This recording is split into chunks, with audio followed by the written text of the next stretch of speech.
morning, good afternoon, and good evening, whenever and wherever you. And welcome back to the Beta Plan, playing Planescape Torment. And, well, the last episodes have been a bit, well, the third episode was a little bit quicker, but yeah, they have been a little slowish, so I have decided I may not read out all the dialogue if it is not important. But, apart from that, let's get started. 11-4-6. As you block its path to get its attention, it stops and gazes you with vacant eyes. Yeah, but I want to know, why is it so red? Entire body is horribly scarred, worse even than your own. Wow, as if no one has been burned to death. Right, and that is then why he is so darn well, all right. Red. I'm gone. Done. Though I wonder if that is actually true. Doesn't your body flake completely when you burn? Not really a thought I kind of want to actually go deep into, you know? Done. Nope. Forced it. Done. There we go! A bone charm, and that's what we needed in order to, well, use the portal. An intricate part of the Planescape setting. Ooh, oh, you there! You said old! We need to escape, we need to escape, we need to escape! And we need to find a proper worker. Alright. But yeah, as the game used to be in a lot lower resolution, I think that's why they're not following me, despite the fact sometimes still being in the screen. We found number 42. Very good. You know what, no... I think this is the corpse that I had that memory about. Cross your arms over your chest. In response, the skeleton drops its arms to its sides. The leather cords securing the skeleton's torso snap, and the ribcage folds outward like a pair of double doors. Reach into the ribcage and feel around. To your surprise, your hand vanishes as you reach into the ribcage. You have a strange feeling that it is somewhere else. As you reach inside the ribcage, your hand bumps against an invisible object. It's about the size of a fist and seems to be attached to the skeleton's spine. Take the item out. As you pull the item out, the skeleton suddenly disintegrates, and the iron bolts securing its joints clatter to the floor. Whatever the item was, it seems to have been the only thing holding it together. Examine the item. It looks like an unremarkable lump of iron. You can't imagine why someone would hide it inside the ribcage of a skeleton. Let's examine it. As you place both your hands on the lump of iron, you examine it. There is a hiss, and the metal evaporates, leaving behind a strange dagger, a handful of coins wrapped in a dirty cloth, and 2 bloody teardrops. These look like they were inside the lump of iron. I couldn't carry anymore, so I had to drop it. And we took the items, but, well, we couldn't carry anymore, so we had to drop it. We also picked up a note, I noticed. Mortuary task list. Anything else of interest here? Not that we can see. Well, I think it is time that we start using our companion as a little bit of a carry.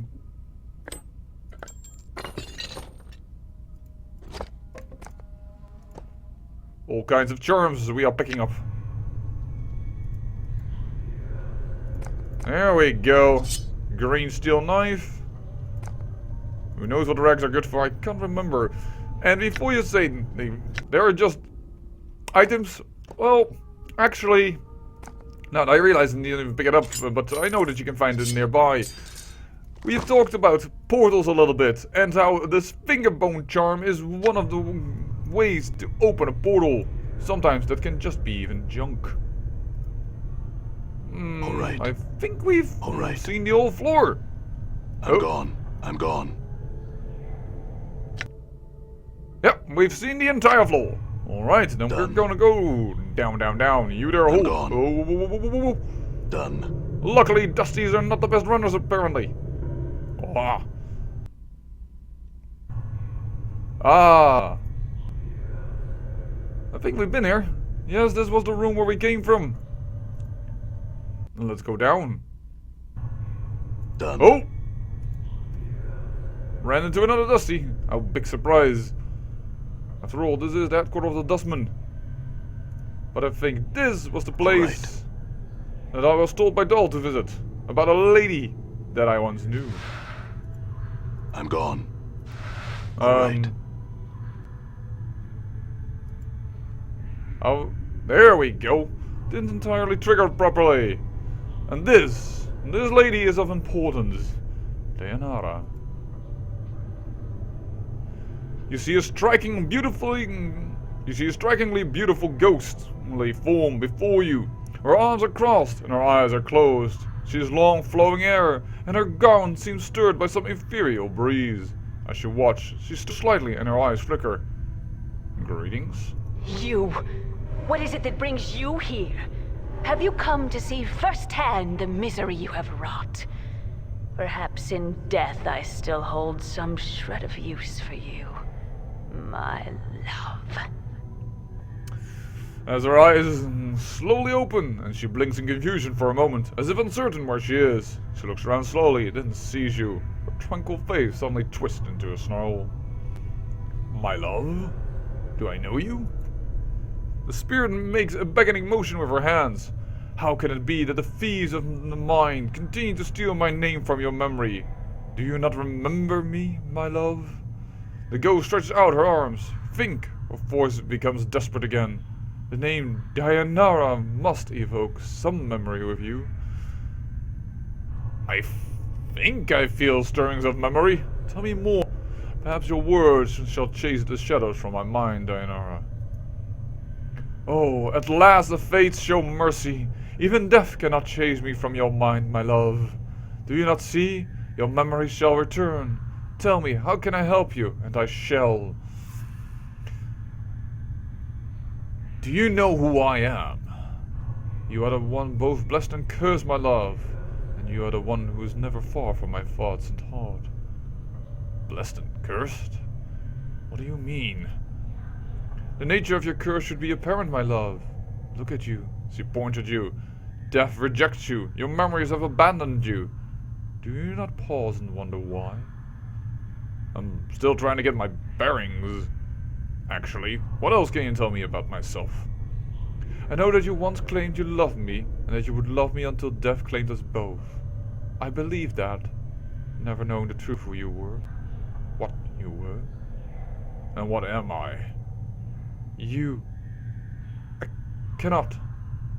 She suddenly freezes and she speaks slowly, carefully, as if her voice frightens her. The truth is this. You are the one who dies many deaths. These deaths have given the knowing of all things mortal, and in your hand lies the spark of life and death. Those that die near you carry a trace of themselves that you can bring forth. As Dayanara speaks the words, a crawling sensation wells up in the back of your skull. You suddenly feel compelled to look at your hand. As you lift it up and look at it, you can see the blood coursing sluggishly through your arm, pouring into your muscles and in turn, giving strength to your bones. What Updated my journal. And you know from Dayanara.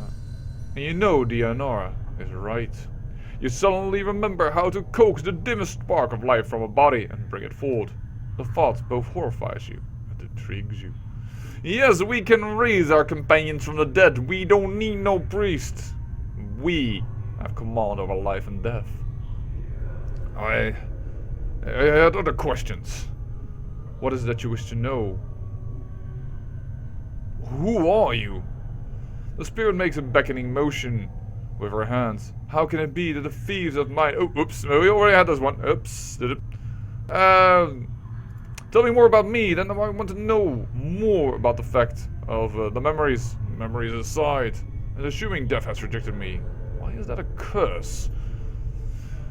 I do not doubt your ability to rise from the death. But I do believe that every incarnation weakens your thoughts and memories. You claim you have lost your memory. Perhaps it is a side effect of countless deaths? If so, what more will you lose in successive deaths? If you lose your mind, you will not even know enough to realize that you cannot die. You shall be truly doomed. Countless deaths? How long has this been going on? I do not truly know, except that it has gone on long enough. I had some other questions then. I need to escape this place. Can you help me? As you are about to ask Dayanara the question, it catches in your throat. It occurs to you that if you tell her you are looking for an escape route, she may feel you are abandoning her. If you are going to ask her how to leave, you need to be delicate about it. Alright, And that is, I think, because we have a high intelligence or wisdom. One of the two triggers this. Dianora, I am in danger. Can you guide me to a place of safety? I shall return as soon as I can to speak to you again. In danger? Dianora looks concerned. Of course, my love. I will aid you in any way I can. She closes her eyes for a moment, and you watch an ethereal cipher pass through her body, stirring her hair. After a moment, the sapphire dies, and her eyes slowly open. Perhaps there is a way. Yes? I sense that the place holds many doors shrouded from mortal eyes. Perhaps you could use one of these portals as a means of escape. Well, we actually already know about this, but... So, farewell, Dianora. Hold on a moment. I learned much when I traveled with you, my love, and what you have lost I have retained. I have not divulged all that I know to you. My sight is clear, whilst you fumble in the darkness for a spark of thought. And what is it that your sight sees that I do not? Time itself relaxes its hold as the chill of oblivion slowly claims us, my love. Glimpses of things yet to come swarm across my vision. I see you, my love. I see you as you are now, and... Dianora grows quiet. What is it? What do you see? I see what lies ahead for you. It ripples through the plains, stemming outward from this point. Shall I speak of what I see? Tell me. First I require a promise. A promise you will return. That you will find some means to save me or join me. Ooh, well. And here's a question, of course, where we can make, well, we can accrue lawful points or chaotic points. For instance, we can make a vow. That, of course, will make us more lawful. We could lie, which would make us more chaotic. I cannot make such a specter. I can say I will make not so promise. But what I will say, because I have no idea who I am or what is going on, or which way you want me to develop. And I still want to know, because, well, as you all know, I make series in batches, about 4 or 5 episodes, so this is probably going to be on the first before the last, before I can see all your input. I am going to say I will do what I can. Dianora stiffens. She looks as she is about to say something, then sighs in defeat. Very well, my love. As before, I shall have to place my trust in you. She closes her eyes. I cannot promise that I will do so. I have no idea what or how to join her, or actually who she is. I've lost my memories. Kinda dangerous to make a promise in that case. This is what my eyes see, my love. Unfettered by the shackles of time. You shall meet enemies 3, but none more dangerous than yourself in your full glory. They are shades of evil, of good, and of neutrality. Given life and twisted by the laws of the plains. You shall come to a prison built of regrets and sorrow, where the shadows themselves have gone mad. There you will be asked to make a terrible sacrifice, my love. For the matter to be laid to rest, you must destroy that which keeps you alive, and be immortal no longer. Destroys what keeps me alive? I know that you must die, while you still can. The circle must come to a close, my love. You were not meant for this life. You must find that which was taken from you and travel beyond, into the lands of the dead. Wait, die while I still can? Updated my journal. Well, and then she comes back again with the sentence, I doubt your ability to rise from the dead. I do believe that every incarnation weakens your thoughts and memories. Well, we have said that already, so, farewell. I shall wait for you in death's halls, my love. She smiles, but there's only sadness in it. She closes her eyes, and with an inferior whisper, she fades. You, back with me, Chief? You kind of drifted out on me there. No, I'm fine. Do you know who that spirit was? Spirit? That specter I was talking to. The woman? You were rattling your bone box with some woman? Where? Mort looks around excited. What did she look like?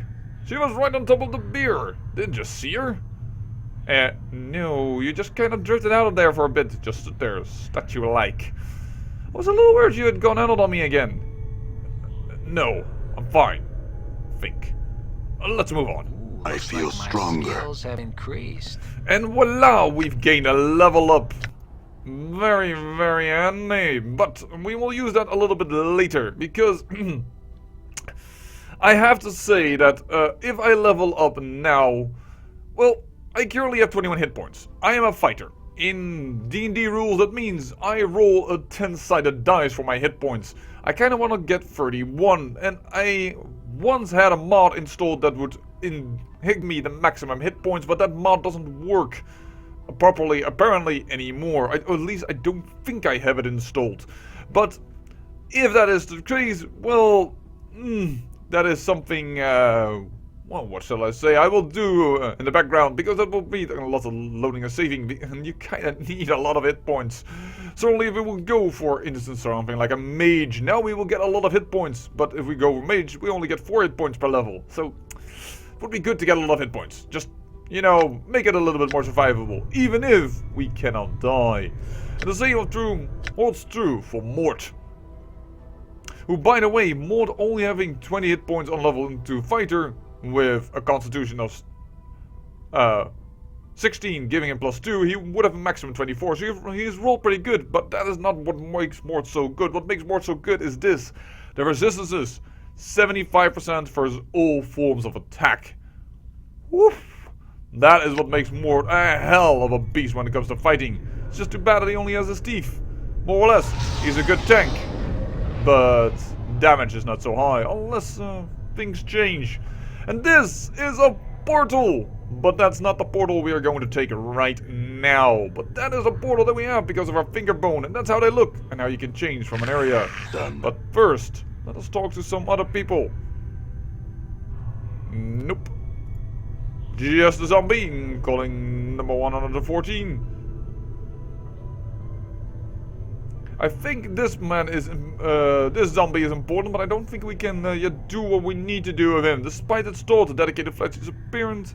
It's apparent that its features once had a rather exotic cast to them. Yeah, I think we need. Oh, whoa. Just in time. No, it's this zombie worker. I'm quite positive. Yes, this is him. 331 chiseled into his skull. His eyes and lips are stitched closed, and there is a gaping hole torn in his throat. He smells foul. But we don't have a certain ability yet. What we do have now, as I talked about, special abilities. We can raise people from the dead. And we are going to get more special abilities like that. That is how this game works. Much like in Baldur's Gate, you got some special abilities because you are a child of Ball. I think I missed out on something. Because I know, and I might just do that then off camera to find that again, but you see these giant skeletons? Yeah, you can disassemble these guys if you do it rightly with a proper book. But we missed the book. Don't know where it is. I don't think we took that with us. No, we just had the receiving logbook. Hey.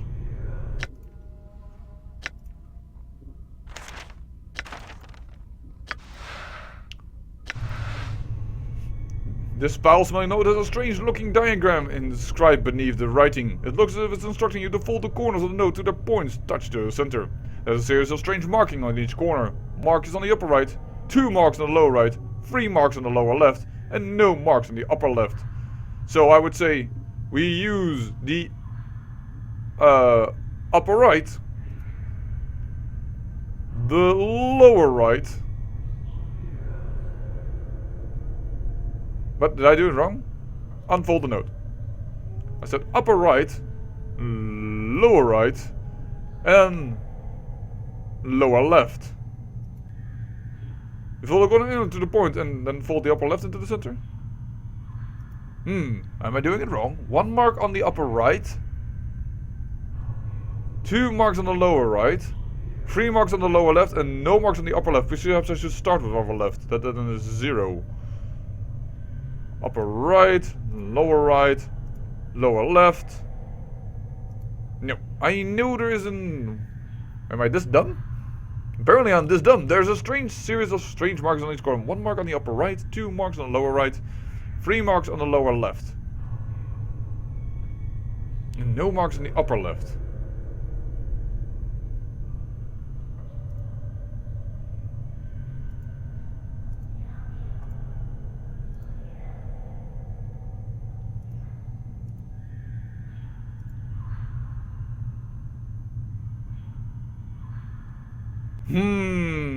I know there is a puzzle here and I'm missing it?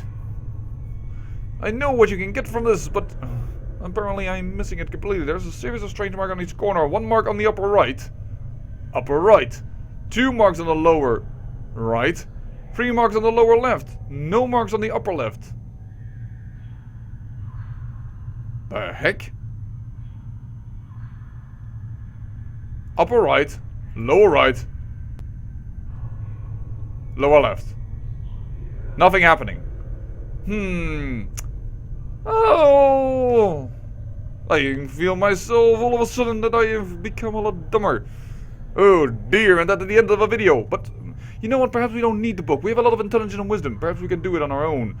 Before you is a giant skeleton in ornate bronze armor. The armor has been bolted into the skeleton's frames and a series of elaborate symbols have been carved across the breastplate. You wonder where the skeleton came from. You weren't aware that they made humans in this size. The huge blade in its hand looks like it weighs as much as the wagon card.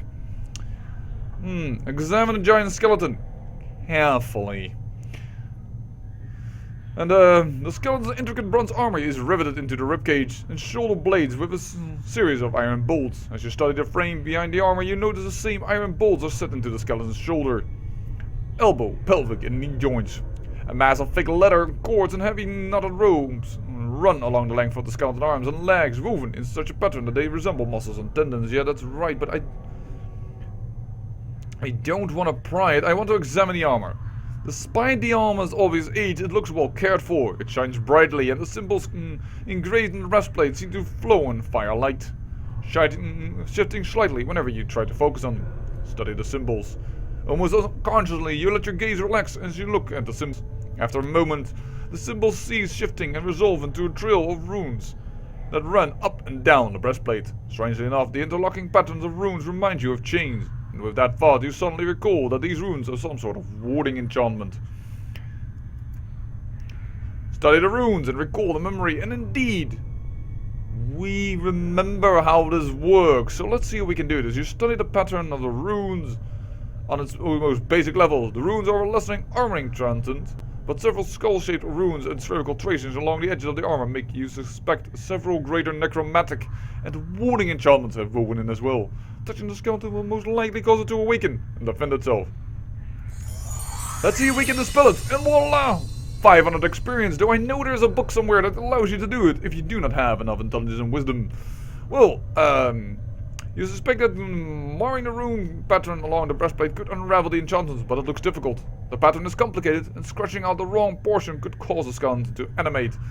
So,